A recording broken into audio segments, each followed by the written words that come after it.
Our next speaker is Dr. Kiranjit Singh, consultant ophthalmic surgeon, specializing in cataract, glaucoma, and is a brilliant and innovative surgeon from Amritsar. And he has a lot of learning tips for us in his cases. On to you, Dr. Kiranjit. He was here all along. Dr. Kiranjit?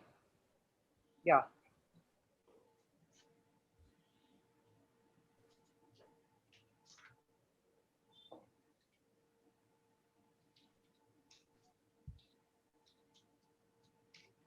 Is he on mute? You, Okay, I think, Kiranjit, please unmute yourself. Sir, we can't hear you. Dr. Kiranjit, can you unmute yourself? Yeah, I Yes, have yes, done sir. it. Okay. So is it okay? Is it okay now? Yes. No, it has again gone back. Yeah, now it is okay. Oh, it's okay. So I have to talk about overrexes. Its safety in posterior polar cataract and very hard cataracts. Usually the complications we encounter are mainly in posterior polar and very hard cataracts, but I don't get any complications by the grace of God. And I have to show you this. This is how it looks like, the oval rexes. Larger rexes aids in easy removal of nuclear segments, whereas shorter axis helps in strong optic capture. So we published a paper in 2011. This is oval axis being done by Kamal Kapoor. He says hemi segments come out without any rotational movement in posterior polar cataract. Dr. Rohit Om Prakash says the same. He does oval axis in PPC and pre-existing ruptures. And Dr. Deepak Megar has started doing oval rexes in very hard cataract. And he says it helps in easy division because he can make long and deep cutters. So to start with, I'm going to show you a case of PPC with a PC rupture. Staining the interior capsule is a good thing. And with oval rexes, you can make long gutters, and you can actually chop the segments inside the capsular bag, or you can take out the whole heminucleus into the interior chamber because of the larger axis of the oval axis. So you can pull it out without any rotational effect on the PPC. So once the main cataract is gone, you have to utilize the services of irrigation aspiration cannula. And when you have to withdraw the tip, you have to inject some viscoelastic. And when you have a conical tear extending up to the periphery into the zonules, which you can see here, you can actually convert that into a PPC. If it is broad, then you don't dare to do anything. No, it is conical, you bring it back, it become a continuous thing on one side. And when you are done with this, you inflate the capsular bag, and you can put the lens in the capsular bag itself instead of putting in the ciliary sulcus. So it opens up flat. If it is a small axis, the lens may open up tilted and it may go into the vitreous. So this is another case in which I did an anterior and posterior oval rexes and put the lens in the capsular bag. Staining in the interior capsule is a very intelligent thing, which everybody should do. So in this case, the hydrodelineation was not very accurate and maybe the cause of tear in the posterior capsule. So what you see is that impression of the PPC on the interior vitreous face is still there. That round thing is still there. And you see that conical thing, you pull it back, it becomes a continuous thing. And from this side on also, I push it down and it becomes a continuous thing. Now I have a space, I have two oval rexi in which I am going to implant the lens. Had it been a small rexis, it would have been difficult to control the opening of the lens uh, while unfolding. So the lens goes in the capsular bag.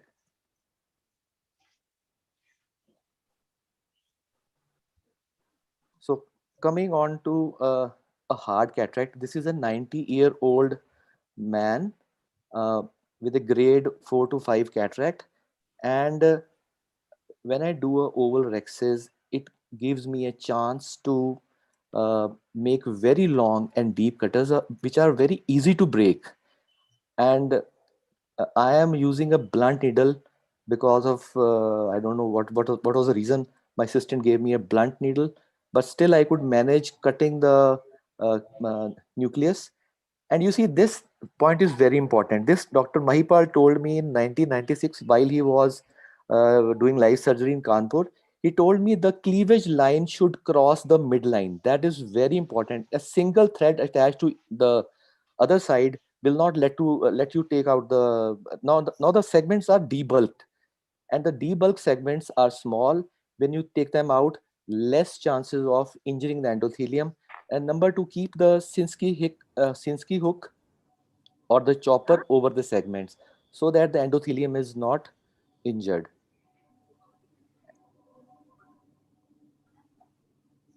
So I go to the next case. So that is the rhexis.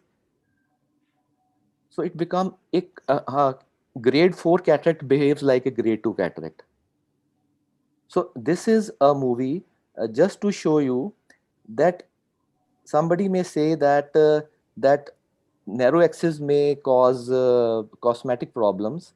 So for that, once you are done with your phacoemulsification, give a snip on both sides of the capsular axis and make it large axis, which is not possible when the cataract is there because it may go towards the periphery. So once you're done with the phacoemulsification part, you give a very nick on the both sides, make it very big, put the lens in the bag, and believe me, a bigger anterior axis will never give you a PCO. So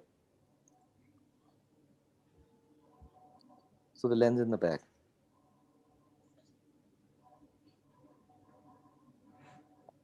Thank you very much. Thank you very much, Dr. Kiranjit. You showed a wonderful range of videos wherein it comes across very clear to us that if you're using an oval rhexis, you have the great advantage of doing an end-to-end sculpting and fragmentation and in challenging polar cataracts.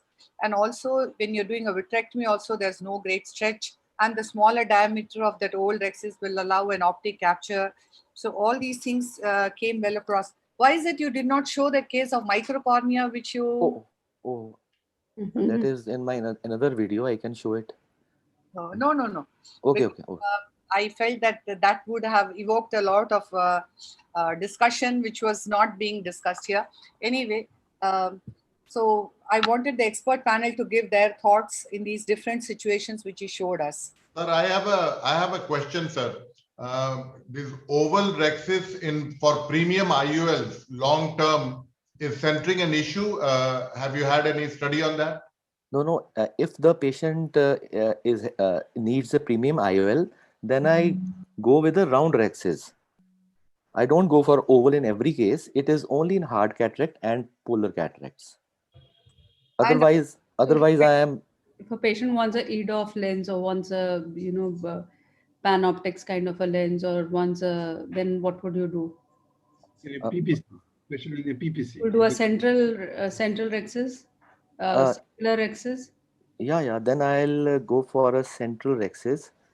But if it is a posterior polar cataract or a hard cataract, I'm not going to do a small rhexis because small rhexis is going to cause so many problems. So I may convince the patient not to go for a premium IOL, simple I will go for it, but I will not take chances, I think. I have another question for you, and that is, in your cases that you showed, your posterior polar tear was along the axis of the ovality of the rhexis. Yeah. What if it is perpendicular? Because sometimes you tend to have, those horizontal tears and your oval is on the other side. Yeah. So you are kind of creating then disproportionate forces on the anterior and the posterior capsule. Then, I mean, what would you do in those cases? So if I have a tear which is perpendicular to the oval rhexis, I will use Haldipurkar forceps from the side stabs. And if they have not gone into the equator, into the deep equator, I will still pull them with the help of Haldipurkar forceps and still try to make a PCC.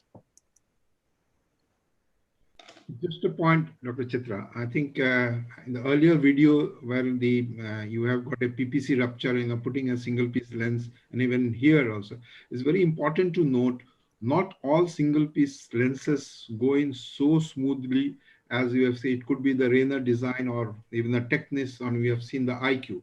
I have no financial interest, but the way the IQ lens opens so easily, maneuvering it in the bag with the PC rupture is definitely much easier than all the other, the Gamma. We have the Envista, we have the Rayner model, we have the Technis.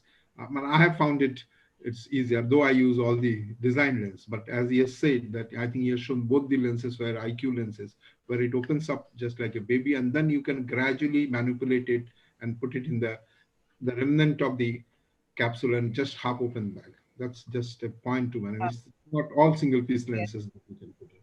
Very nice concept, Dr. Kiranjit, and very nicely explained. Thank you, sir. I think truly a take-home message. I would like go further ahead and say that in every case, I think the long axis of the capsular axis that you do towards the 6 o'clock, obviously if it's a temporal clear corneal, it's towards the nasally, it should be somewhat away because most of the chopping happens over there. And that's if you have the rexis slightly shorter in that axis, you end up damaging the margin of the rexis. So I'm extra careful to make sure that the rexis goes a little further away in straight opposite to where my incision is, which is in the temporal clear corneal area. But in some of the videos that you showed, and as was being alluded to by Namrata and others, the rexis seem to be extending almost to the margin of a fully dilated pupil, almost to 7 millimeters. Yeah. In these cases, obviously, as we know, posterior capsular opacification, other things would be a factor. So even in these hard cases of hard cataract, PPC, I think I would stick to my 5.5 millimeter, make sure that it's not shorter than that, but I'm able to effectively handle it because the lens subsequently requires that there is a regular overlap of the rexis margin onto the optics. Yes, very true. I do also believe that we need to have that rexis overlap. So except in a very hard cataract where you are able to show a very safe surgery and a very old patient, maybe it was not to jeopardize the steps of the surgery. I think we need to keep in view that it doesn't get so oval that it compromises on the PCO. And there's another wonderful thing Dr. Kiranjit showed was like if you have a PC rent, how you could actually unfold the IOL not into the bag, over the bag, and then gently tuck it into the bag so that the area of the tear does not increase. So there have been wonderful learning tips from your case. I would like to have a response from him. I mean, your incidence of PCO with this oval rexis, I mean, I thought you were about to say something.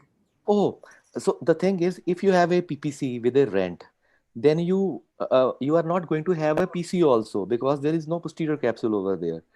And in a 100 years old man or a 90 years old man, even if he gets a PCO, there is nothing. You can have a laser. You can laser it, but what we worry is that we should not drop the nucleus or rupture the posterior capsule and put pressure on our own heart. That is the things we should take care of. And laser is always available. And with a CCC overlap on a very premium IOL, you can still get a grade 3 PCO. Even with Acrysof IQ and this Alcon lenses, you can still have a PCO. So PCO can come anywhere in any of the lenses, with the oval rexis or with the round rexis, and you can laser it. Basically, oval rexis is for risky cases, not for normal cases. Okay. Good. Thank you, Dr. Kiranjit. Wonderful videos.